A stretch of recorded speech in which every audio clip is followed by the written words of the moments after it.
Over 7 days in May 2026, Xi Jinping sat across the table from the two most powerful leaders on Earth. He greeted Donald Trump at the Great Hall of the People on May 14th. He welcomed Vladimir Putin to Beijing on May 19th. Both men arrived looking for something. Both men left with less than they expected. At least, that's how it looked on the surface. Just days after bidding farewell to U.S. President Donald Trump, Chinese President Xi Jinping is gearing up to host another high-profile guest, Russian President Vladimir Putin. What neither Moscow nor Washington seemed to notice in the moment was that China walked away from both summits with a stronger hand. Not because Xi made dramatic demands, because he didn't have to. Trump's visit on May 14th and 15th was the first by a sitting U.S. president to China in nearly 9 years. The optics alone handed Beijing a diplomatic victory before a single sentence was spoken. When the leader of the world's most powerful nation boards a plane to come to you, that is a statement. You did not need to negotiate it. Analysts noted that China entered those talks far more confident than in 2017. Back then, Beijing feared even a small rise in U.S. tariffs. By 2026, China had already survived a trade war that briefly pushed tariffs on both sides past 100%. It had retaliated, it had held firm,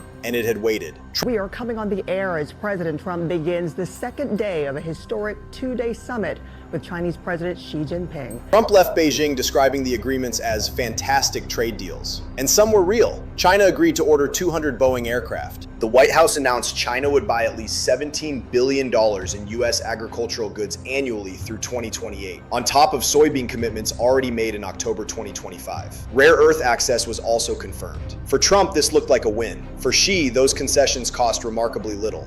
I want to thank you very much. This has been an incredible visit. A lot of good has come of it. We've made some fantastic trade deals, great for both countries. And we've settled a lot of different problems that other people wouldn't have been able to settle. And the relationship is a very strong one.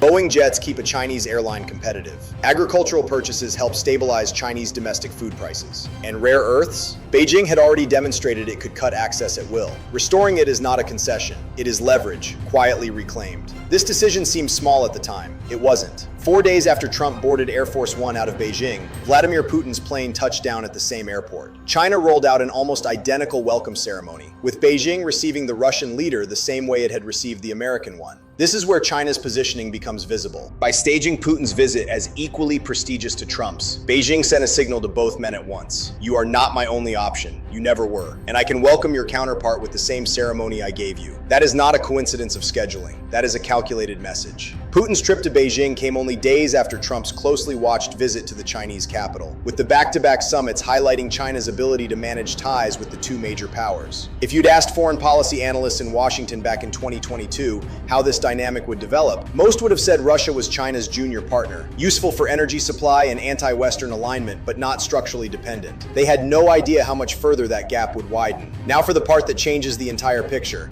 Putin had traveled to Beijing, hoping to win final backing for the Power of Siberia 2 gas pipeline, which would transport around 50 billion cubic meters of Russian natural gas annually to China via Mongolia. This is a 1,600-mile project, valued at $15 billion. And for Moscow, it is not a nice to have. It is a structural lifeline. Since 2022, Russia's natural gas exports to Europe have collapsed. The market that once absorbed the overwhelming majority of Russian energy is effectively closed. Moscow needs a new buyer, a massive one, and China is the only economy large enough to absorb that volume. Russia is not negotiating from strength on this. Russia is negotiating from structural need. Beijing knows this, and Beijing's response was to do nothing. The meeting ended without a formal agreement or timeline, and no breakthrough was announced. That's not a typo, by the way. Kremlin spokesman Dmitry Peskov told Russian media that the two sides had reached a basic understanding on the pipeline, including its route, but that there was no clear timeline for construction. And Xi Jinping, according to reporting from multiple outlets, did not mention the pipeline once in his public remarks. He described energy cooperation as the ballast stone of the relationship. He did not say when the anchor would be dropped. And this is where things stopped being a diplomatic story and became an economic story. The talks stalled over disagreements on pricing, financing, and the timeline for construction. Beijing held out for a price of around 12 to 13 cents per cubic meter, in line with Russian domestic market prices. Moscow wanted a similar deal to Power of Siberia 1, which experts projected would put the price at least double that figure.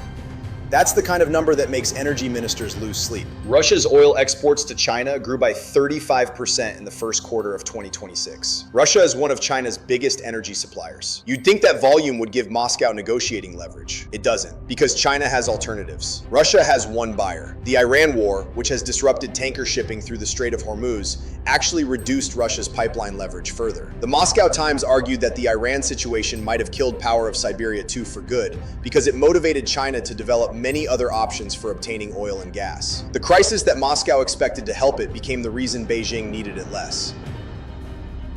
I mean, think about that for a second. There's a reason this story is still being discussed everywhere right now. It cuts directly to who holds real leverage in this partnership. Russia and China declared a no-limits friendship in February 2022, days before the invasion of Ukraine. The phrase was intended to signal total alignment, no ceiling on cooperation. As it turned out, there are limits to the no-limits partnership, and one of them is the power of Siberia 2 pipeline. Zheng Runyu of the Center for Russian Studies in Shanghai told the BBC, "Both China and Russia need each other, but Russia clearly needs China more than before at the global stage. Given today's international environment, deep cooperation with China is extremely important for Russia in dealing with many of its current challenges." That is a Chinese academic speaking to a British outlet, openly acknowledging the structural imbalance in a partnership Beijing officially describes as equal. And the timing of what happened next? Almost too perfect. The two sides signed a sweeping package of over 40 deals on trade, education, technology, and nuclear security. The joint statement was nearly 10,000 words long and touched on a wide range of topics, including China's aspirations to take control of Taiwan. The Kremlin wanted headlines. It got them, everywhere except on the pipeline. While all of this was playing out, something larger was taking shape that neither Moscow nor Washington seemed to fully account for.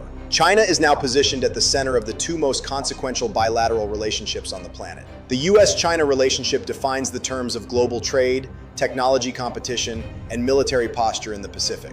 The Russia-China relationship defines the energy architecture of Eurasia and the diplomatic counterweight to Western institutions. Xi is not just managing two partnerships. He is managing the geometry of the entire post-Cold War order. But this stopped being just about Russia and China a long time ago. It is about how Beijing accumulates leverage without ever appearing to demand it. Bilateral trade between Russia and China reached around $228 billion in 2025. Moscow's reliance on Chinese technology, currency arrangements, and diplomatic cover has deepened steadily since the invasion of Ukraine. The pipeline impasse is not an isolated negotiating dispute. It is a symptom of structural dependency growing 1 year at a time. The same relationship that built Russia's eastern pivot is now constraining its room to maneuver within it. As of May 21, 2026, Putin is back in Moscow. The pipeline file is, according to the Kremlin, still being finalized. Trump is describing the Beijing summit as one of his best trips, and Xi Jinping has said nothing publicly that contradicts either man. The real question is not whether China managed two major powers in the same week. The real question is whether either man understands the game is still going on.